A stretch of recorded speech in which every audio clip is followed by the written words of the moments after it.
90 के दशक में कई शोज हमारे फेवरेट हुआ करते थे, जिसमें से एक नाम है शक्तिमान।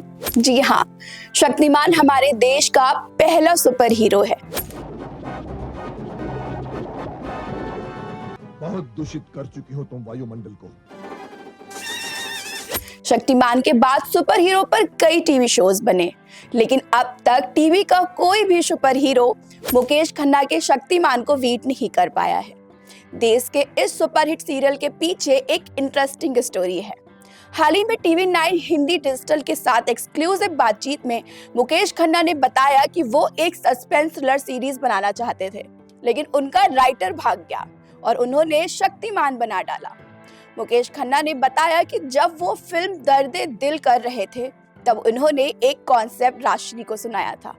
ये एक ऐसे किरदार की कहानी थी जो आकाश से नीचे आता और सबको बचाता है। उन्हें ये कहानी बहुत पसंद आई थी, लेकिन 10 साल तक इस पर उन्होंने कोई शो नहीं बनाया। फिर मुकेश खन्ना को दूरदर्शन से कॉल आया और वो चाहते थे कि मुकेश खन्ना उनके लिए कुछ बनाए, क्योंकि उस समय उन्होंने महाभारत किया था तो पॉपुलैरिटी तो अच्छी खासी थी ही। फिर क्या, उन्होंने राइटर को पकड़ा जो जासूसी कहानियां लिखता था। उसके साथ वो दूरदर्शन के लिए मार्शल की तरह कोई सीरियल बनाना चाहते थे, लेकिन जिस दिन दूरदर्शन को कहानी सबमिट करनी थी, वो प्रक्रिया शुरू होने से पहले ही राइटर भाग गया।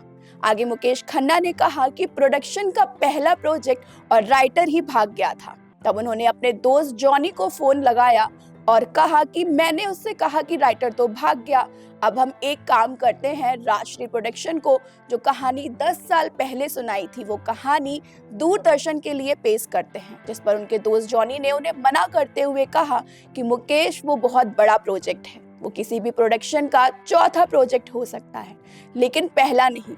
लेकिन मैं प्रोड्यूसर तो था नहीं, मैं एक्टर था। मैंने उससे कहा कि नहीं यार, यही करेंगे, और उन्होंने वो कहानी सबमिट कर दी। मुकेश ने आगे बताया कि कहानी पर काम शुरू करने के बाद एक दिन वो देख रहे थे कि हमारे घर का एक बच्चा अपने GI जो के खिलौने को नहला रहा था। तब उन छोटे छोटे प्लास्टिक खिलौने को देखकर उन्होंने सोचा कि हमारे देश में भी तो ऐसा कोई सुपर हीरो नहीं है जो देसी भी हो और भरोसेमंद भी। दिनकर जॉनी की बात करें तो उन्हें कॉमेडी पढ़ना पसंद था। उनके पास भर भर के कॉमिक्स थे, तो उन्होंने कॉमेडी भी इस कहानी में शामिल करने का फैसला लिया और हमारे साथ राइटर गालिब जुड़ गए, ऐसा उन्होंने बताया। पर क्या आप जानते हैं कि शक्तिमान का टाइटल सॉन्ग भी उनका ही लिखा हुआ है? और ऐसी ही मजेदार स्टोरीज जानने के लिए जुड़े रहिए न्यूज़स्टार 7 मीडिया के साथ। बने रहें न्यूज़स्टार 7 मीडिया के साथ। हमें फॉलो करें YouTube, Instagram, Facebook और Twitter पर। मिलते हैं अगली वीडियो में।